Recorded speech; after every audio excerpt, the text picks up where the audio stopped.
Assalamualaikum warahmatullahi wabarakatuh. Selamat sore, sahabat Waalaikumsalam. Telogorejo. Apa kabar Anda semua? Semoga selalu dalam lindungan Tuhan Yang Maha Esa. Senang sekali saya Resi Ladina selama 1 jam ke depan sampai nanti jam 5 sore akan memandu webinar pada episode kali ini bersama di SMC Rumah Sakit Telogorejo dalam Sharing with Expert. Tentunya dengan tema yang sangat menarik seputar kesehatan dan pastinya akan bermanfaat bagi kita semua. Belakangan ini sempat menjadi headline news di beberapa media cetak online maupun media di beberapa platform sosial media tentang seorang pesinetron muda HK usia 18 tahun meninggal dunia karena gagal jantung. Informasinya disebutkan bahwa terjadi penyempitan pembuluh darah arteri di jantung, penyakit jantung koroner dan tekanan darah tinggi secara gradual dan menyebabkan otot jantung melemah dan kaku sehingga sulit memompa darah dengan baik. Itu menurut salah satu berita online Detik.Health. Tentunya dari judulnya saja sudah mengundang banyak pertanyaan nih webinar kita pada sore hari ini, yaitu gagal jantung. Jadi tuh yang gagal itu dari sisi mananya gitu.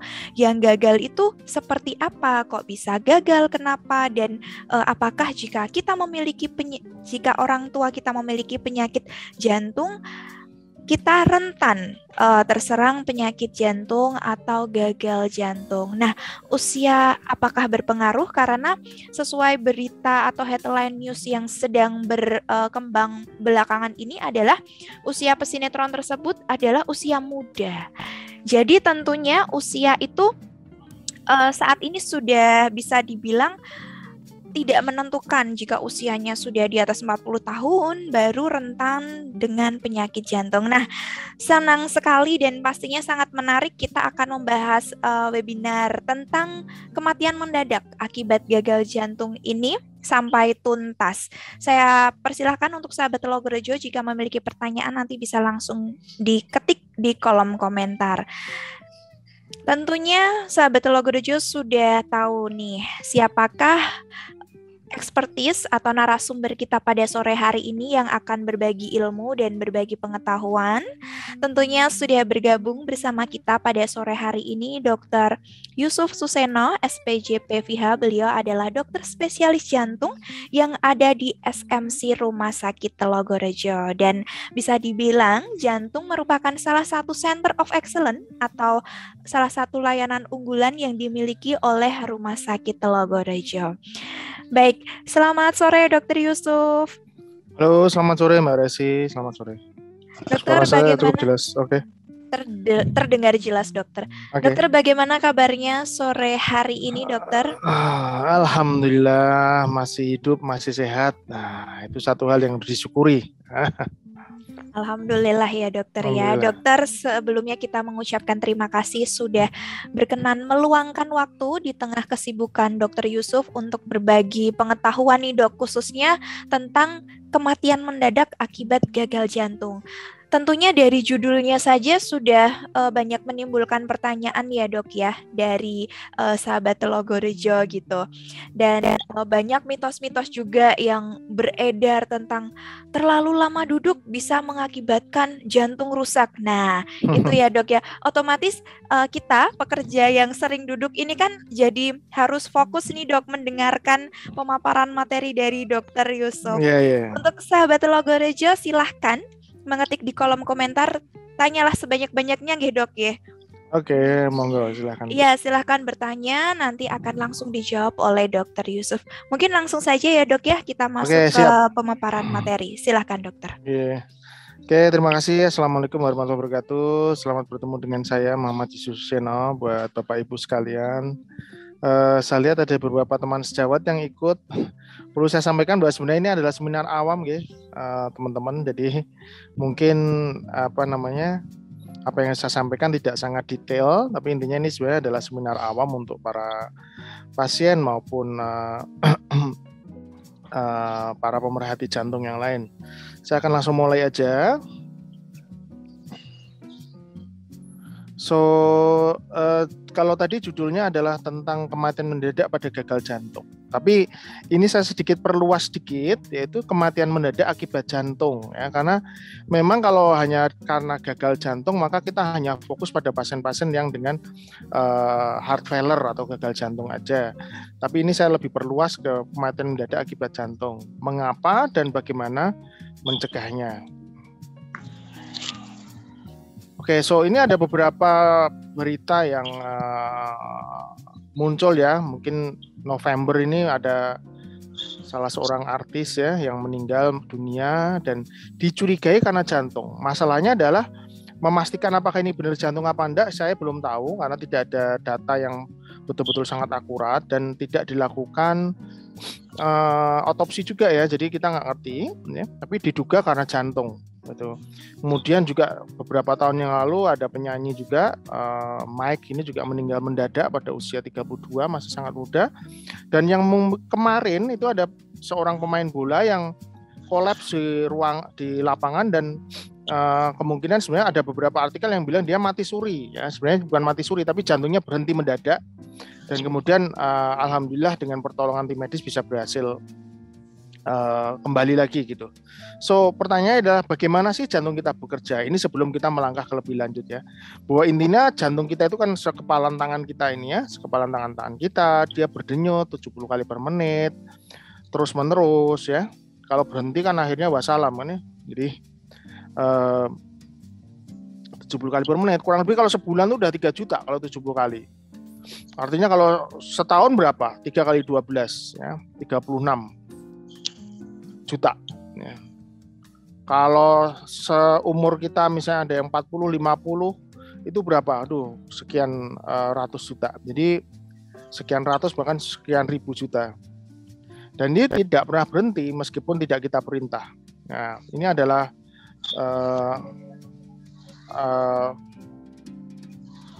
ilustrasi tentang jantung kita. Bahwa ini adalah pembuluh darah besar yang masuk ke dalam jantung kita, dan di dalam jantung kita ini supaya bergerak dengan baik, nah ini berdenyut dengan bagus, dia harus diberikan makan oleh pembuluh darah. Nah di dalam jantung ini ada katup jantung, ini buka nutup seperti ini, dan ada otot jantung seperti ini. Ini ada serabut-serabutnya, ada katup jantung yang membuka nutup yang menghubungkan antara ruangan jantung satu ke ruangan lain. Ya.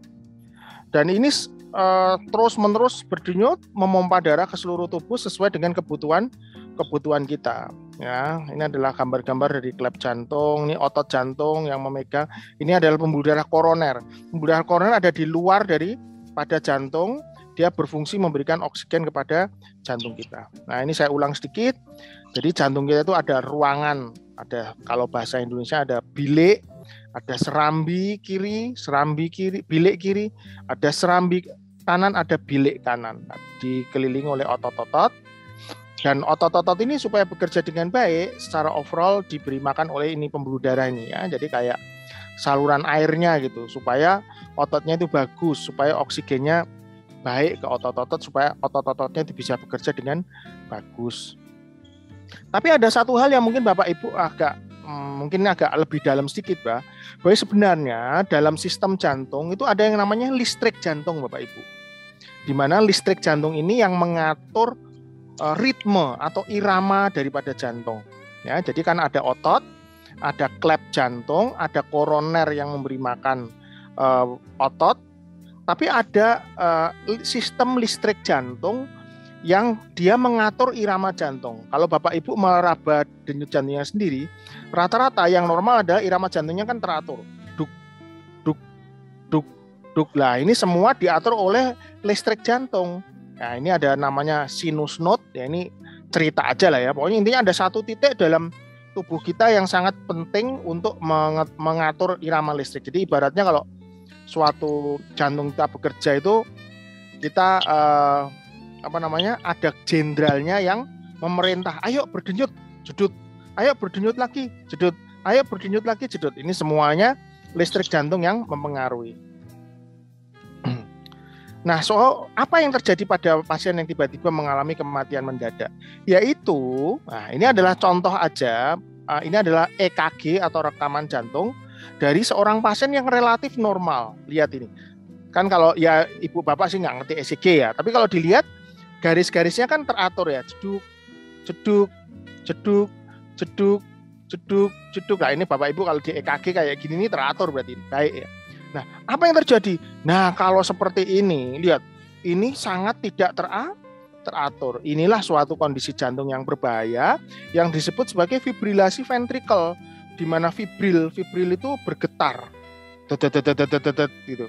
Dimana ketika jantung ini hanya bergoyang, maka dia tidak memompa dengan baik, akhirnya pasien akan kolaps gitu. Nah, inilah yang terjadi pada pemain bola Christian Eriksen ini, di mana pada waktu beliau itu main sepak bola tiba-tiba terjadi gangguan irama, sehingga iramanya tadi irama yang cepat banget tadi itu. Nah, jadi intinya membedakan kalau yang normal kan tadi ingat ada listrik jantung yang diperintah oleh jenderalnya, yaitu sinus ini. Nah, pada yang tadi ventricle fibrilasi, itu sinusnya bekerja, tapi dia tidak dianggap, tidak dipedulikan oleh jantung. Tapi di sini timbul perintah-perintah dari bilik kanan maupun bilik kiri yang tidak beraturan. Karena saking tidak beraturannya, sehingga, nah nanti kita lihat, ini adalah contoh irama jantung yang normal, ya, di mana kita lihat, nah ini listriknya dari sini. Nah ini dari si Pak Ketua di sini, jeduk, ayo, ke bawah, jeduk, ayo, ke bawah, jeduk, ke bawah, lagi, duk, dia ke bawah. Ini teratur, ketika denyutnya teratur. Nah pada ventricle fibrilasi yang tadi yang cepat banget sampai Christian Eriksen collapse, yang terjadi adalah ini, kita lihat nih. Nah ini. Si ini yang ada di atas itu tidak dianggap, tapi terjadi di sini rangsangan listrik yang sedemikian cepat sehingga artinya apa? Akhirnya jantung tidak bisa memompa lagi. Bayangkan kalau jantung tidak memompa, akhirnya oksigen ke otak tidak dapat, otaknya tidak dapat oksigen, akhirnya pasien akan pingsan, kolaps, henti jantung, jantungnya berhenti akhirnya. Ya. Nah, apa yang dilakukan oleh tim medis di mana? Waktu itu Christian Eriksen tadi pemain sepak bola itu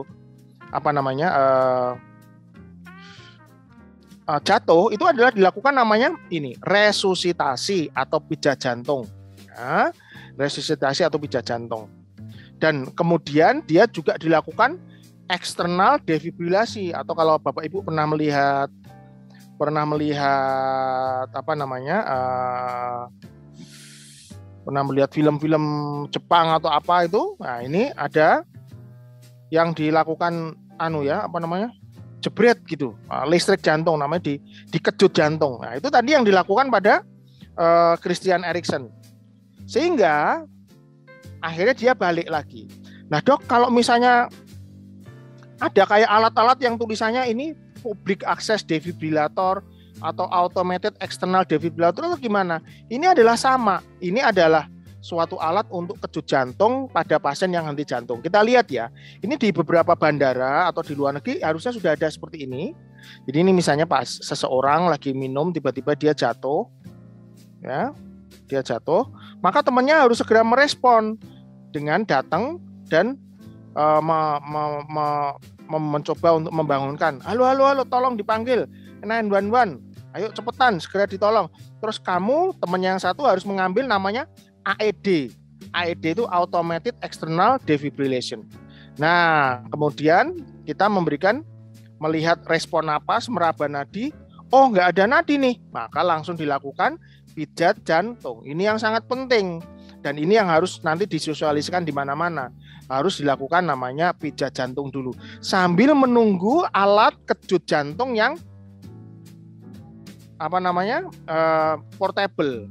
Nah ini dibuka ya alat kejut jantungnya, kemudian dihidupkan, kemudian dia, nah ini kerjanya agak lambat ya, harusnya lebih cepat daripada ini, tapi ini biar gambarnya kelihatan bagus. Bajunya jangan dilepas, langsung disobek aja. Nah nanti ada pedal yang ditempel di dinding dada ya. Ini harusnya kerjanya lebih cepat, tapi ini karena biar kelihatan jelas bukanya pelan-pelan, nempelnya pelan-pelan gitu ya. Nah, satu di dada kanan, kemudian satu di dada kiri yang bawah ya, yang di dekat puting susu atau di bawah puting susu. Nah, kemudian alat ini setelah ditempel, alat ini akan membaca kira-kira perlu di listrik apa enggak. Nah, kalau perlu di listrik, alatnya akan melistrik, jebret. Ada yang melistrik sendiri, ada yang harus kita pejet. Kemudian kita lanjutkan dengan pijat jantung kembali ya. Nah, fungsinya apa sih listrik jantung tadi? Yang di listrik tadi adalah untuk ini, pas irama jantungnya enggak karuan, di listrik jebret sehingga dia balik ke irama sinus.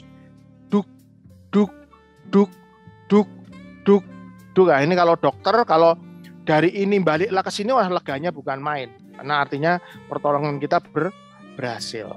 Nah, pertanyaannya, Dok, seberapa sering sih orang yang mengalami gangguan yang kayak tadi tuh yang sampai harus di listrik jantung? Jadi, kematian mendadak ini menyumbang angka 15% dari keseluruhan kematian ya. Menyumbang angka 15% dari keseluruhan kematian.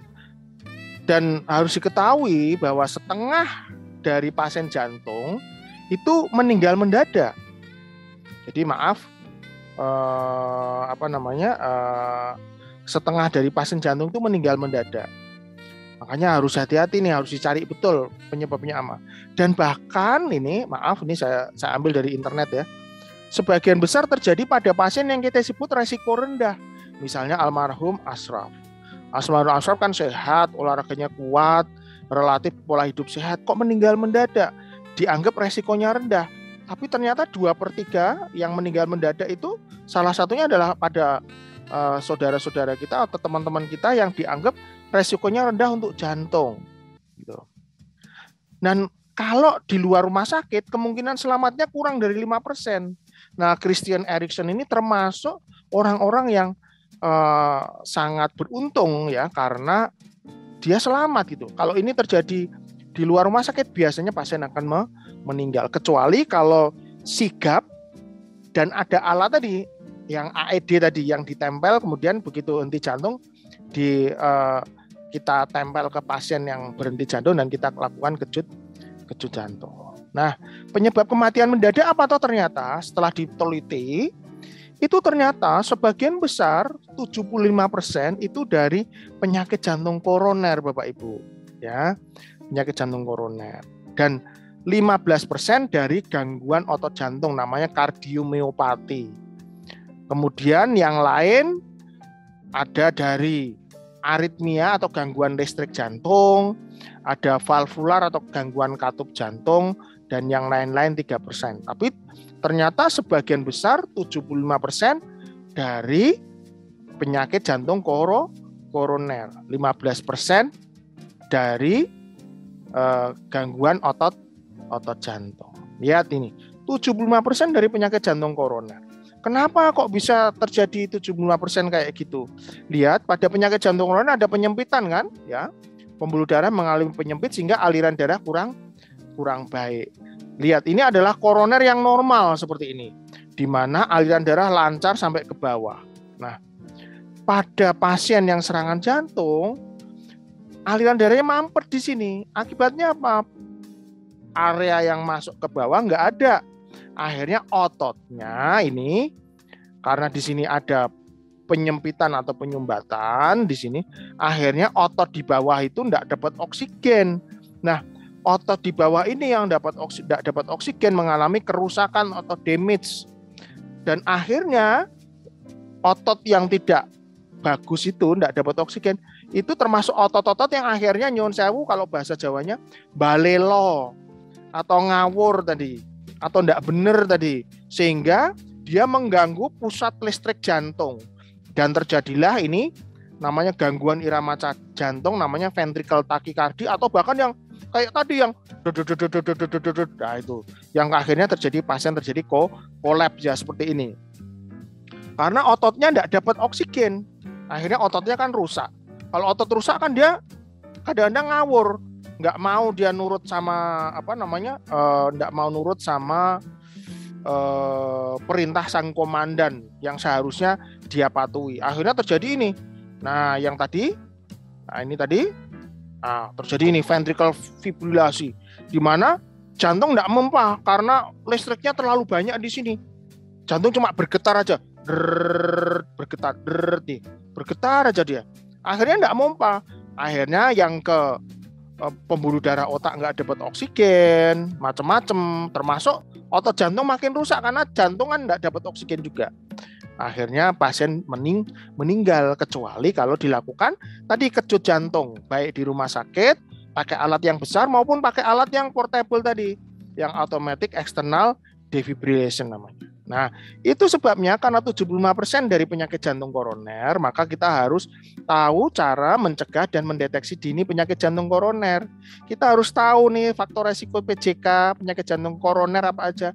Usia, jenis kelamin, riwayat keluarga, kelebihan berat badan ya, harus hati-hati. Ada lemak jahat, LDL, trigliserid harus hati-hati. Merokok jelas menjadi salah satu faktor resiko ya. Kemudian tekanan darah tinggi yang harusnya dikontrol rutin dengan obat. Kencing manis juga harus dikontrol dengan baik karena kencing manis akan menyebabkan terjadinya kelainan jantung koroner, penyempitan ya. Dan ingat, 2 dari 3 penyakit gejala diabetes itu akan menderita jantung dan stroke. Jadi kita harus hati-hati nih ya. Dan sering dia lebih dini munculnya. Mencegahnya gimana? Ya hidup sehat lah, jangan banyak mendoan, gorengan ya. Banyak sayur, banyak buah. Kurangi gorengan ya, dan olahraga teratur paling tidak 150 menit dalam 1 minggu. Juga menghindari stres lah, ini yang susah ya. Masa-masa kayak gini ya toh. Ya hidup jadi agak susah mungkin beberapa orang ya. Tapi sebenarnya ya gimana, susah enggak susah memang hidup harus dijalani, jadi ya dibuat santai aja. Karena ada penelitian memang ada relation antara stres psikis dan penyakit jantung. Ya, jadi harus bisa memanage. Terus, dok saya enggak bisa menghindari gorengan nih dok, saya punya diabetes, gimana mendeteksi dini? Ya pergi ke praktek dokter, jangan ke praktek dukun ya. Kemudian diperiksa, ngobrol, cerita ya, jangan foto kayak gini nih keliru ya, ini pas zaman saya muda. Jadi foto ya, enggak boleh. Nah, kemudian dokter akan memeriksa EKG, merekam jantung. Kemudian kalau perlu tes treadmill namanya. Dan kalau perlu dilakukan kalsium score untuk melihat kapur di dinding pembuluh darah atau CT scan untuk melihat penyempitan atau penyumbatan. Bahkan kalau memang diperlukan bisa dilakukan namanya kateterisasi jantung. Di mana kalau memang ada penyumbatan seperti ini, maka kemudian akan dilakukan balon, pemasangan di wire dulu, kemudian di balon, dan kemudian dibuat lancar. Nah, jadilah lancar. Ternyata pembuluh darahnya gede. Tadi kan berhenti aja di sini, tapi ternyata setelah dilakukan tindakan jadi besar. Ini kalau perlu ya. Nah, penyebab kematian mendadak yang lain ingat ada ini. 15% adalah kardiomiopati. Kardio itu jantung, miokard itu otot ya, patis itu kelainan, kerusakan. Nah, kardiomiopati atau kelainan pada otot jantung. Jadi yang normal, kalau Bapak Ibu lihat nih yang normal, ini adalah bilik kiri. Bilik kiri yang normal tuh ukurannya segini dan bagus, dindingnya bagus. Nah, kalau ada kerusakan sel karena infeksi atau karena koroner, penyakit jantung koroner atau yang lain, apa yang terjadi? Dindingnya jadi tipis dan kemudian ruangannya jadi membesar. Pompa jantungnya jadi menurun. Itu namanya dilated cardiomyopathy. Tapi bisa juga ada beberapa pasien, ini terutama sering pada usia-usia muda, mulai dari usia muda, karena ini kelainan bawaan, yaitu apa? Namanya hypertrophic cardiomyopathy. Nah ini, ototnya jadi tebel banget di sini. Tapi memang ini kelainan bawaan, karena harusnya kan dia normal, tidak tebel. Ini jadi tebel kayak gini. Ini juga beresiko terjadi gangguan irama jantung. Ini adalah contoh USG atau echo otot jantung yang normal. Lihat ketebalannya segini aja, kurang dari 1,5 senti ya.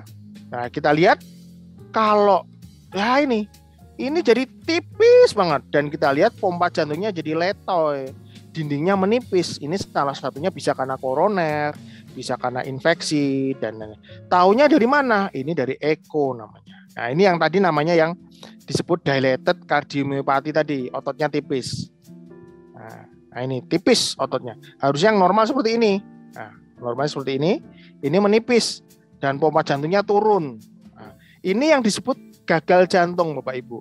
Jadi kalau mau tahu gagal jantung kayak apa? Ya kayak ini, di mana otot jantung menjadi lemah, pompa jantungnya jadi kurang bagus, akhirnya di sini otot-otot yang mengalami kerusakan ini bisa balelo atau enggak benar sesuai dengan advis, atau harusnya dia kan manut sama Pak Ketua yang tadi mengatur irama jantung, tapi dia jadi nah itu, ini bisa terjadi resiko itu.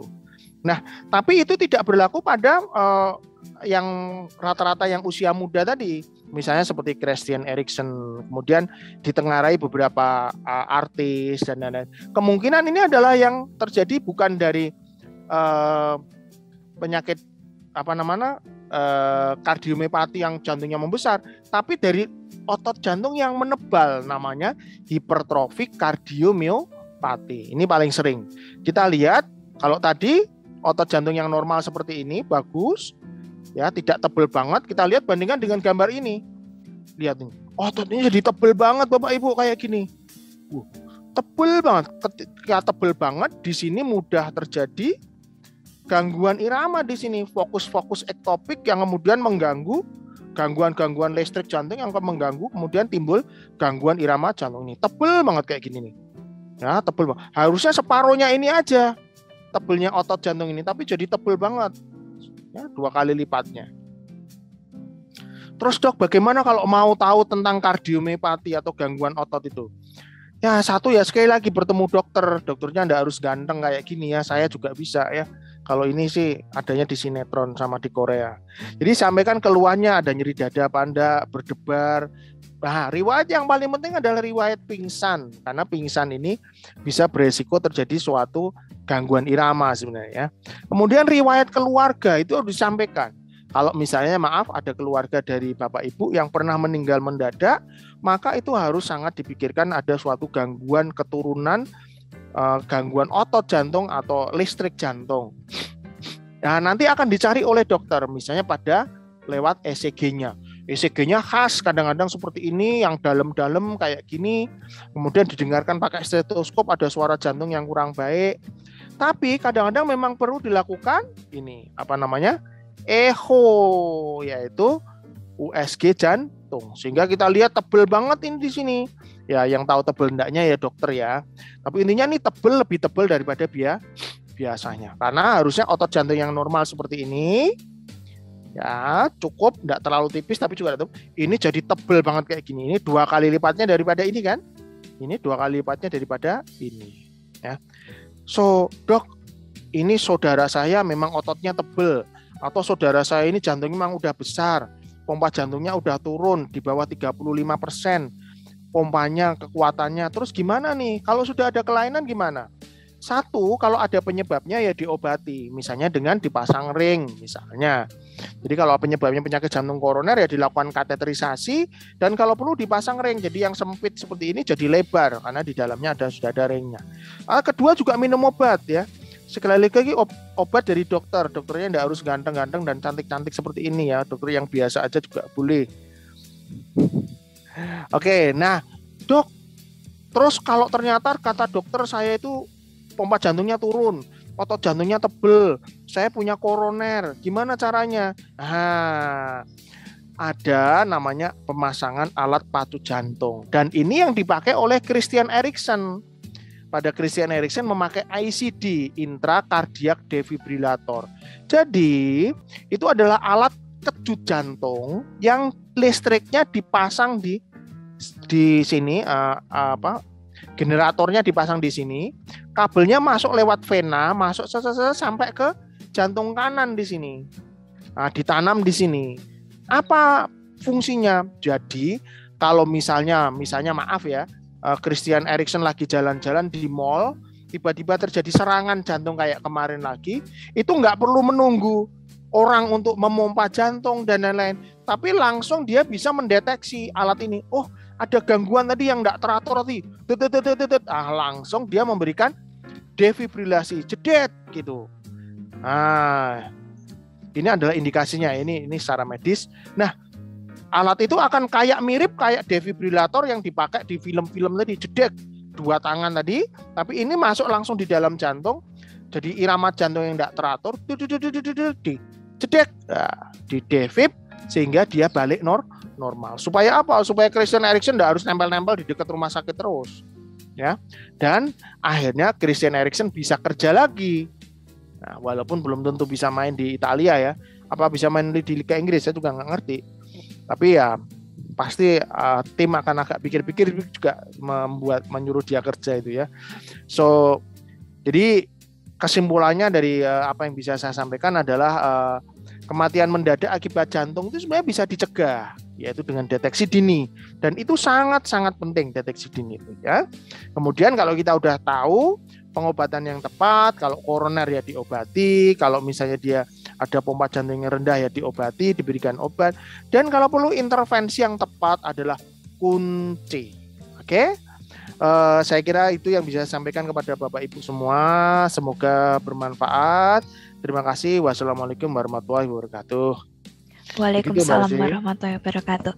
Baik, Dokter Yusuf, sangat menarik ya dok ya, karena tadi dijelaskan bahwa ternyata di dalam jantung itu ada kelistrikannya seperti itu, dan apakah rangsangan listrik yang tidak teratur itu sama dok dengan gangguan irama jantung itu dok?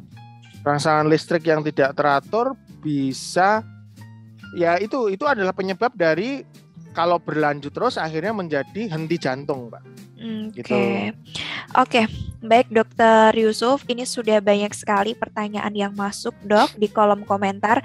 Juga saya persilahkan untuk sahabat Telogorejo yang ingin raise hand, jadi nanti dipersilahkan untuk mengaktifkan videonya dan akan langsung dijawab oleh Dokter Yusuf.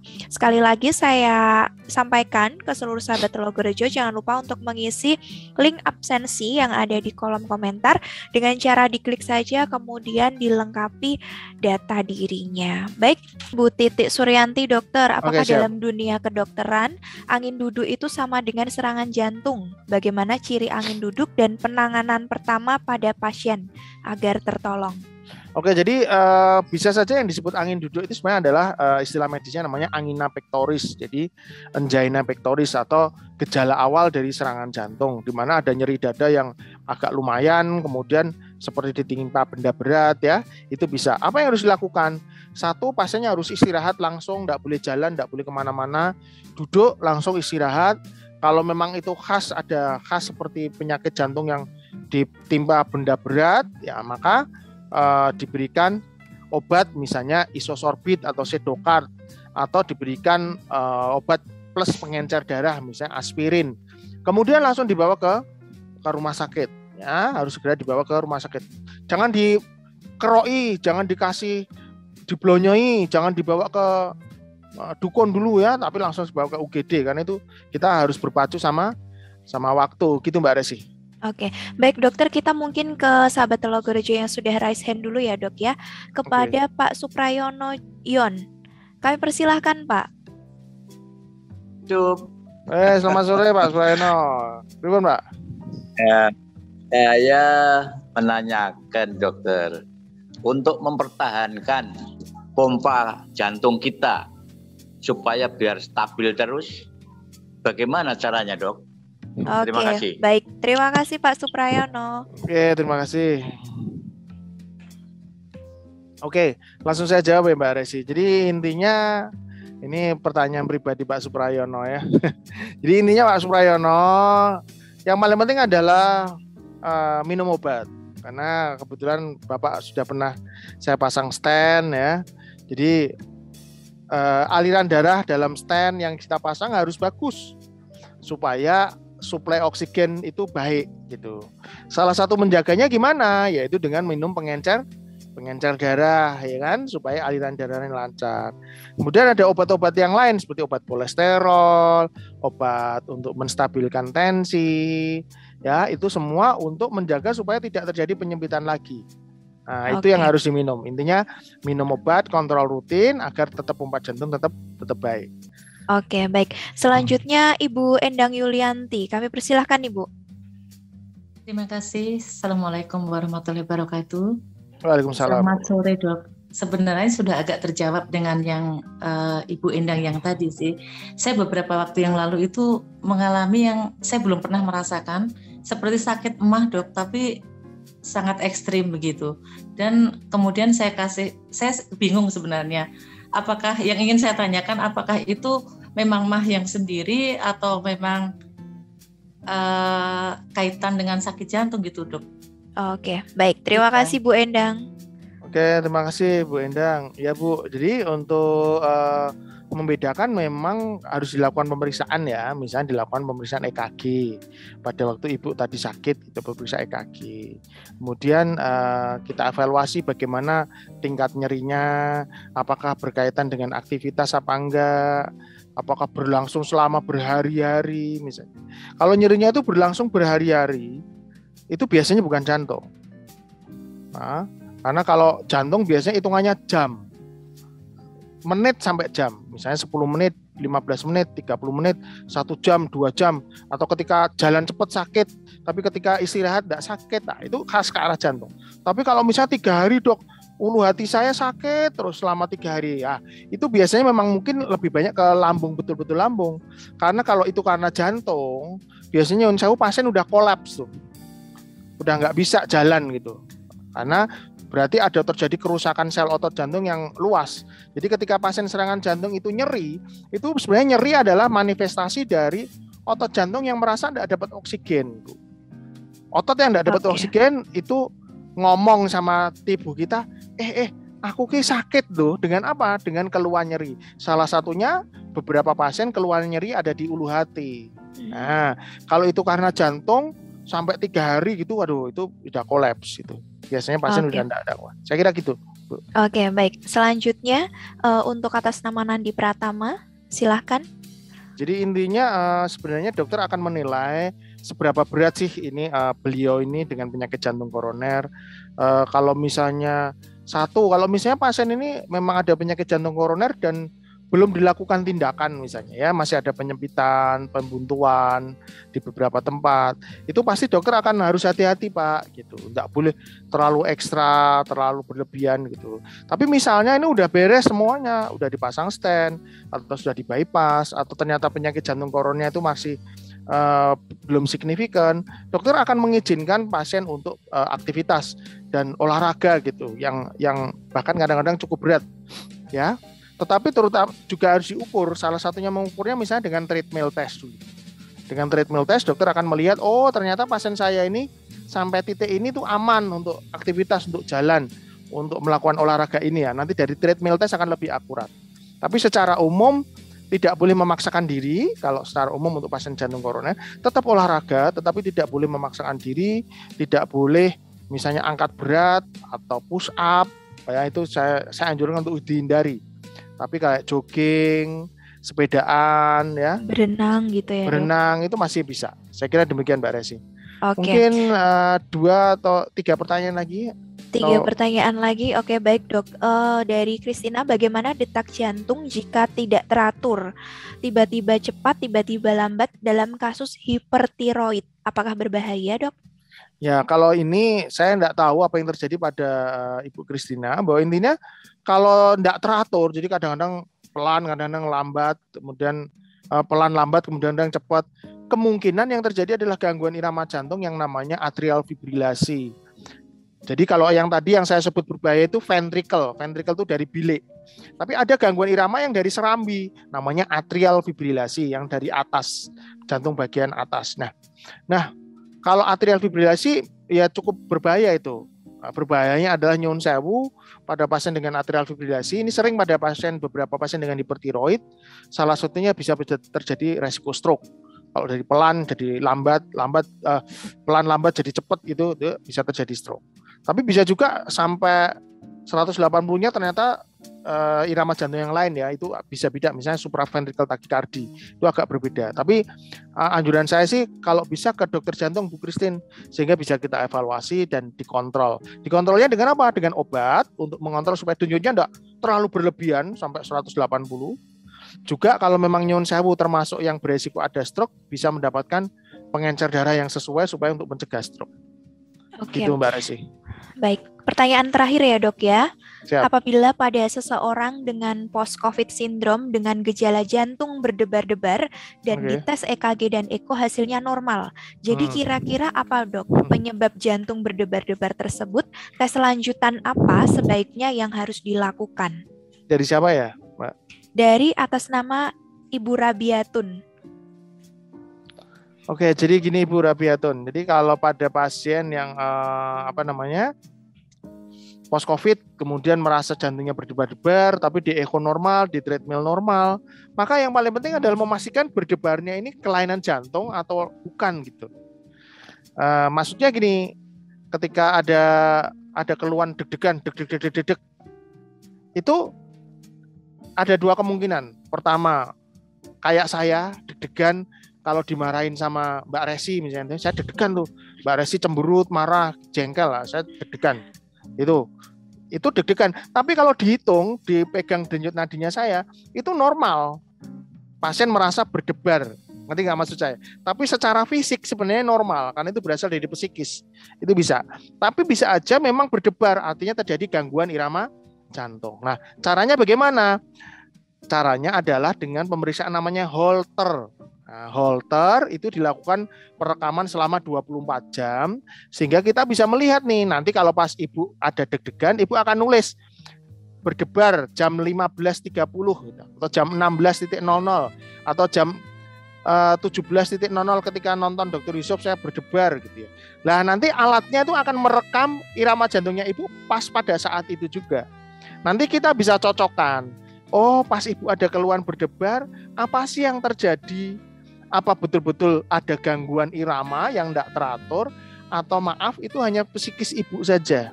Nah, itu alatnya namanya Holter, atau kalau di kita adanya spider, sama aja. Intinya alat yang untuk merekam irama jantung. Gitu, Pak. Dokter, boleh nggak dok satu lagi terakhir ini dok? Oke, siap-siap. Oke.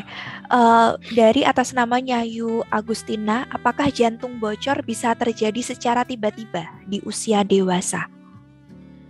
Oke, kalau secara tiba-tiba sifatnya akut banget bisa, tapi biasanya tetap ada penyebabnya. Ya, paling sering kalau sifatnya akut dan mendadak itu paling sering karena ada penyakit jantung koroner. Jadi ketika ada suplai oksigen, jadi klep supaya buka nutup itu ada otot yang memegang, Mbak Resi.